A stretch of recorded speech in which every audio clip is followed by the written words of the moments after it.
Audio on demand from Vision Christian Media. Foundations. Got to know a little bit about King Herod the Great. He was such a nasty, nasty man. Caesar Augustus is quoted as saying, "It would be better to be Herod's pig than Herod's sons." Foundations. Understanding the Jewish foundations of our Christian faith. With Robbo Robinson and Mandy Warby.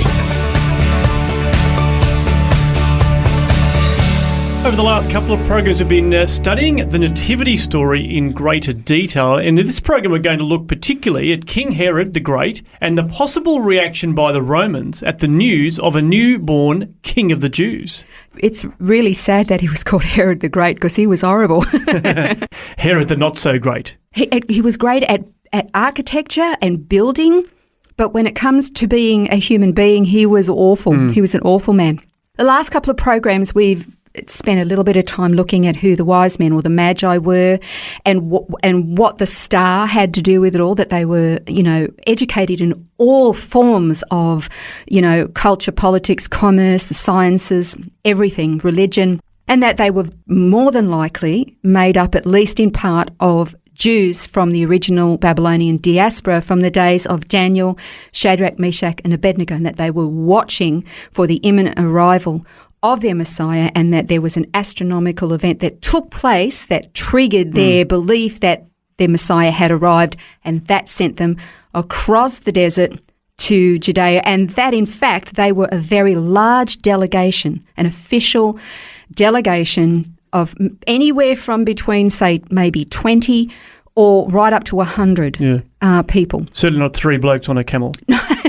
No, because they would have been targets by, robbers. Yeah. It's just an impractical, it's just lunacy to even think that. But, we have our romantic stories that we like to look at. It looks nice on a card. It looks pretty on a card, absolutely. But no, this delegation arrived and sent Jerusalem into great concern. Let's read some of their story. This is in Matthew 2. It says, "Now after Jesus was born in Bethlehem of Judea, in the days of Herod the king, Magi from the east arrived in Jerusalem, saying, 'Where is he who has been born King of the Jews? For we saw his star in the east and have come to worship him.' When Herod the king heard this, he was troubled, and all Jerusalem with him.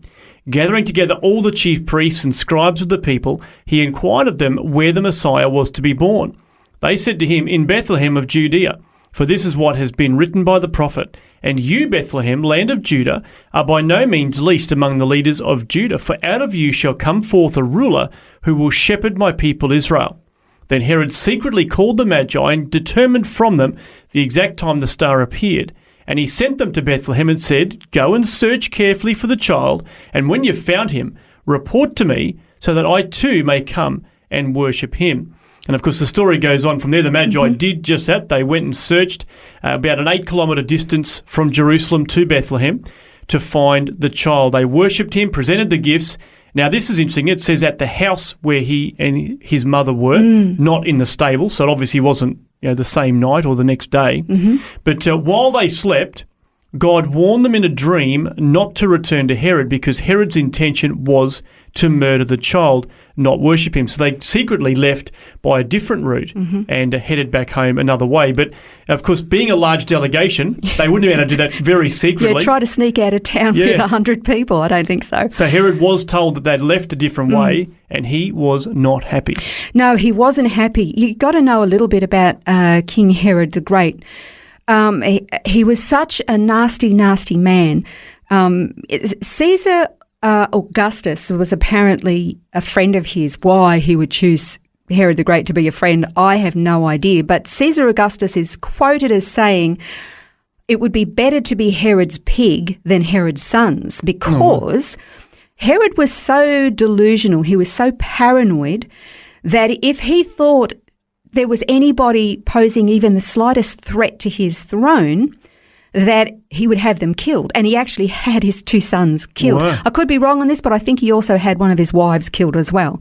He was so delusional, it wasn't safe to be related to Herod. In fact, there is a place in Israel about an equal distance from Jerusalem from what the same as Bethlehem is. It's about 8-9 kilometres from Jerusalem to Bethlehem. It's about the same distance from Jerusalem to the Herodian, and it was one of 3 of his fortresses, and that's actually where he was buried. But he was hated so much that before he died, or he actually ordered that when he actually died, a group of very well-beloved Jewish rabbis were to be killed, murdered, so that when he was buried, the people would actually be in a state of mourning. Oh, wow. Otherwise, they'd have been rejoicing. He was such a nasty guy. So he orchestrated the mourning for his funeral. Yeah, he did. Wow. Terrible, terrible man.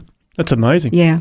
So, of course, the other part of this story is that with the Magi being warned to go home a different way, Joseph also was warned in a dream that, I guess Herod was after Jesus, and so he quickly got up in the night, took Mary and the baby, and they fled off to Egypt as refugees. It's funny when, again, standing in that same place in the Herodian, when you stand on top of this, you can actually see in the distance Jerusalem. It's like, again, about 9 kilometres distance, and then you look slightly to your left and you go, wow, that's Bethlehem. And so if, when Joseph gets this dream, get up right now, and he did in the middle of the night, and take the child and his mother and get out of here because Herod's on his way and he's going to kill him.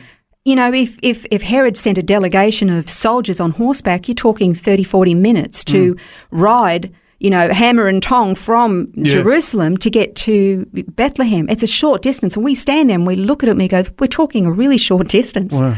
Yeah, so it was quite extraordinary. So that's Herod. But what about the Romans? Because it says that Herod and all Jerusalem were very troubled by this large delegation of the Magi. So who else? Well, who was ruling? Who was the security? Who was governing Jerusalem? I mean, Herod was a fake Jewish king. He was a puppet. Right. The Romans were really in charge. They were really in charge. Herod was claimed to be the king of the Jews, but he was half Edomite, half Nabatean, a little bit of Jewish blood in there somewhere. And, of course, the Jews weren't going to be tricked by him. But what about the Romans?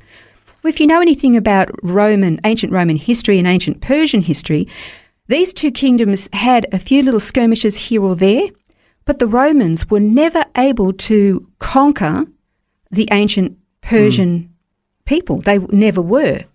And so for the Romans who were in charge, suddenly this official diplomatic caravan of people turns up, maybe up to 100 people, maybe more, maybe less, but a large delegation turns up saying, so where's this king of the Jews? So the puppet king, Herod, is obviously considered, well, not the legitimate one. And these guys are asking, where's this newborn king of the Jews? And so I guess they could see that as a potential threat against Rome. Well, yeah, I mean, they're thinking this unconquerable enemy.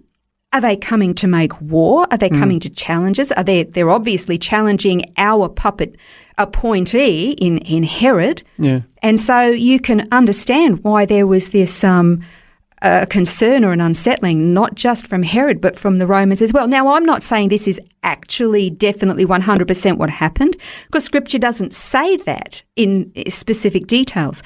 But if you study history, if you study the cultures and these different empires, if you study the wars that took place and their interactions, you can come to some very strong, at least, conclusions about, what could have been happening, because Scripture says, and Herod and all Jerusalem were very troubled by this delegation, this group of, Persian diplomats, for want of a better word.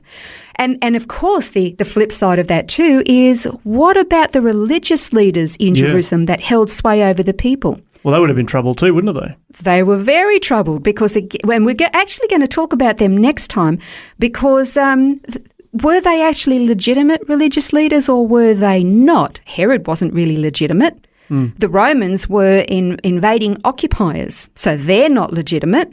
So what about the religious leaders? We'll look at them next time. But my hypothetical question to end this particular program is this. Is it possible that Herod, the Roman officials, and the corrupt Jewish priests were troubled at the thought of the Jewish Messiah finally being born that would question their legitimacy and position just as the prophets had foretold. Seems like the baby was the only legitimate one amongst the group. Exactly. We'll explore this some more next time on Foundations and learn more about the Jewish priesthood and what it was up to at the time of Jesus' birth. This has been Foundations, a look at the Jewish foundations of our Christian faith. For study notes, resources and more, see vision.org.au/foundations.